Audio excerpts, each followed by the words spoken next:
what I'm going to do is I'm basically going to introduce a number of things around improving weather warning systems and resilience to railway. I'm not going to talk too much about resilience because actually I want to talk more about the science of forecasting and the changes to science of forecasting. But I want to start off really just take us back to Watford.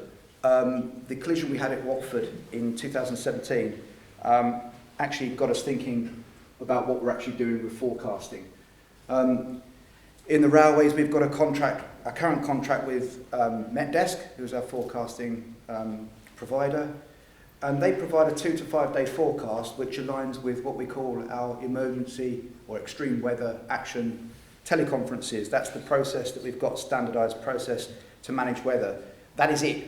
That's how we manage weather on a 2 to 5 day forecast. It's a RAG status, it's very simplistic. Moreover, we rely on geographical forecast areas, which in some cases are huge. So for instance, the Perth area, when we had Stonehaven, which I'll go on to in a minute, covers everything from Cardiff to the far north line across to Aberdeen. But we use that as a single forecast area. If you go to North London, there's areas of North East London that are about 8 miles long that are a forecast area. So it's completely inconsistent. The reason for that, historically, is because we've always looked at ourselves, certainly from managing weather, about response and recovery. It's all of those geographical forecast areas are aligned to delivery units. That is it. That's the rationale for our forecasting. It really is that simple. So, following the tragic accident at Watford, we really started thinking about, is this about asset management or is this about forecasting? Is it both? Do we need more granular forecast? The Office of Railroad Regulation tell us all the time we need more granular forecasts. What do you do with it? If you get more granular forecast, what does it actually tell you? What can we do operationally different? So we developed what was called a precipitation analysis tool, and that was based or built around consultation with asset managers to make sure that we could build a forecast that looked at actual risk over small sections of the railway, but only again looking at really embankment stability and earthworks, full stop. It didn't take into account any of the other stuff. So, Carmon, we learned a lot from Carmon. We had to hurry up with some of this work because we needed to do something operationally different. Convective rainfall, which was the issue at Watford back in 2017, wasn't discussed. All we discussed was how we could manage the asset and could we get more granular forecast. We didn't really understand what convective rainfall was, and there wasn't really any major discussions about it. Following the tragic accident at Stonehaven, that brought it to the front. So we developed the tool very, very quickly called the Convective Alert Tool. And essentially the Convective Alert Tool it works off radar information in real time as well as a forecast. And as you get closer to the event, it creates alerts. One of the biggest problems we had is that if you start working outside of a geographical forecast area, what parameter do you actually look at in regards to informing what we do? What can we do? Can we advise a driver? Yes. We've got GSMR radio. We advise drivers for all sorts of things, including things like low adhesion. So we had to break up the railway into segments that we could actually use or we could actually implement a speed. So we used what was called the operational route section. This was all rushed in very, very quickly and is up and running and certainly be running again for this summer. And this is just an explanation of what that Convective Alert Tool does.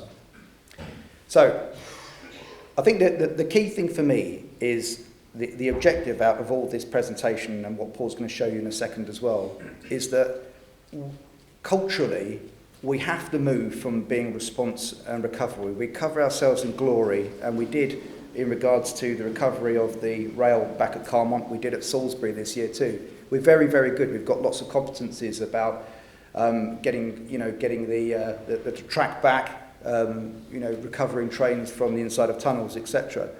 But we missed the point. We missed the point that all the resource and the competencies sit at the back end of an incident rather than prior to the incident.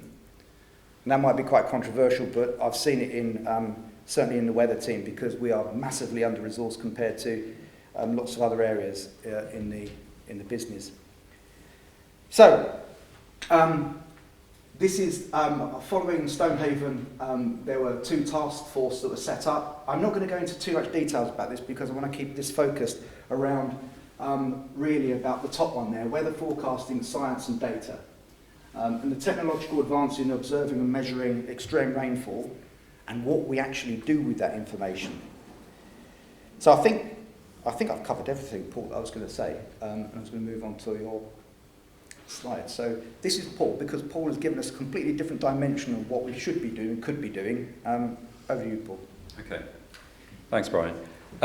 Yes, I'm from the Met Office, and it's almost a fortunate fact of life. It often takes a disaster for us to move forward. The Met Office is founded on a disaster. The shipping disaster of 1854. That was the foundation of the Met Office with Fitzroy, who was the captain of HMS Beagle. And that came from the shipping forecast, was the source of that. Every time I take ministers around the operations centre in the Met Office, they're not awed by the supercomputer, not awed by the fantastic technology and science that we got. They love the shipping forecast. And if I give them a piece of paper with the Radio 4 shipping forecast, they think that's fantastic. They want me to sign it sometimes. But the poetry and the symbolism, the translation of science is something which resonates with a lot of folk, I think, in terms, and storm naming. A true story about storm naming when I said, yes, we must name these 2 storms. The Danish Met Service says we don't like Eunice because we can't pronounce it. So there's a function as well of how we communicate and translate science, which is a key factor, I think, going forward. In terms of the other disasters we've had in face, don't mention the barbecue summer, but one thing was the Great Storm of 1987, Michael Fish. That was the founder of the National Severe Warning Service. Then the flooding of 2007, Sir Michael Pitt, Flood Forecasting Centre. So you can see these particular events triggers a transition and movement to something different. And Carmen, I think, is one of them. Carmen was a wake-up call for all of us, that people lost their lives on the rail. Could we have stopped it? Could we have prevented it from happening? That is the challenge of this particular task force, which is led by Dame Julia Slingo. One of the things I was quite keen to do with Julia was to explore the art of the possible. And this is around partnership working, and about agility, about innovation. And one of the things I am very cautious of is the assumption through project management and program management that we can work out the answers before we even know what the answers are. We have to engage with those who really understand the discipline and their science and expertise in an environment that allows them to be free-flowing of ideas and exploration, the art of the possible. So what I've agreed with Dame Julia Slingo and with Brian and others is let's have a play.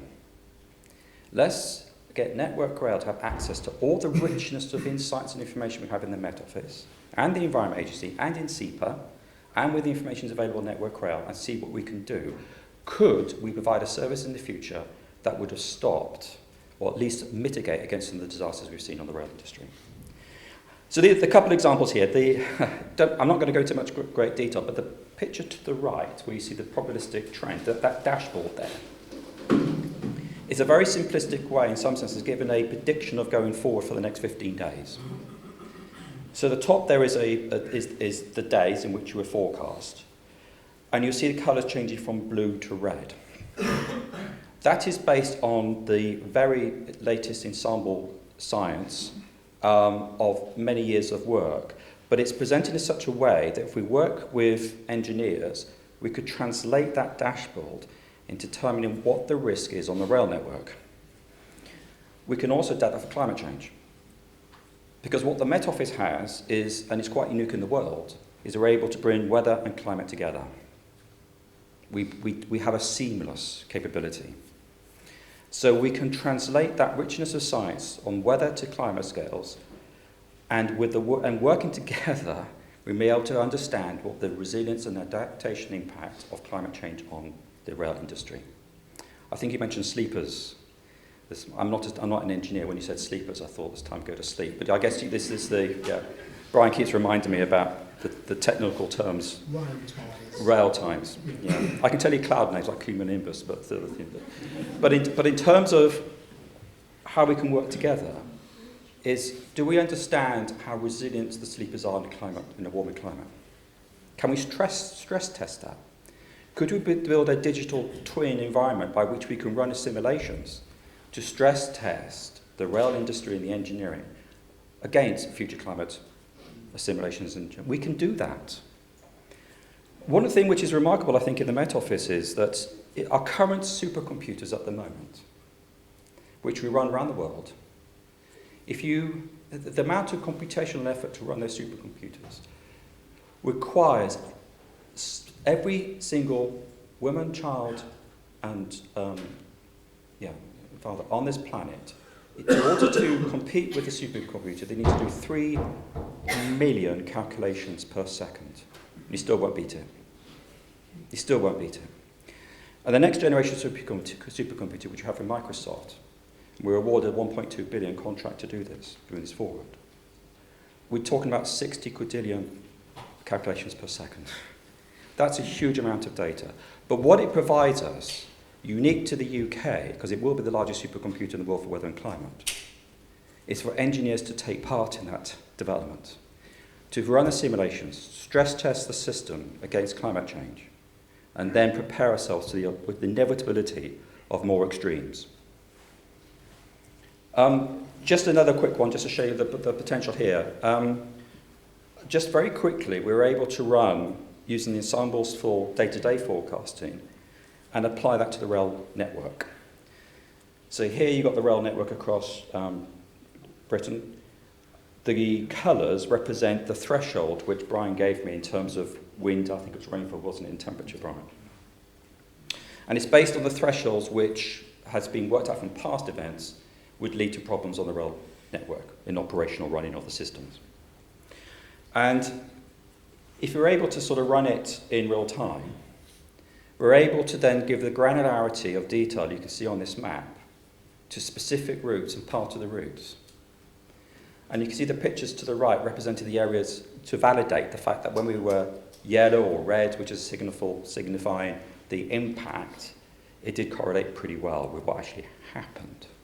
And what I hope to show in this demonstration is the fact that we have now the art of the possible, the capability where we can translate the weather and climate onto site-specific features and routes. But we need to work with you guys. The only way we can really exploit this is to work in partnership and to have an ability to share and exploit this capability. The other thing I think is worth noting too in this particular event is look how many routes are green. And that's important too. We often focus where it's bad. So when you look at the routes of green, that means good to go. Don't need blanket speed restrictions. We can target the response. And I suspect, and I'm not sure, I wasn't part of the conversation this morning, but I guess with climate change is running a really slick operational system will also reduce the impact of climate and reduction of CO2. So in that sense, these new capabilities could serve to help that. And my last slide, I don't know, Brian, you want to talk about this, or shall I just finish it, close it off? I think it's the people and culture piece. I'm generally passionate because I've already established partnerships. I've mentioned the National Housing Partnership with the Cabinet Office.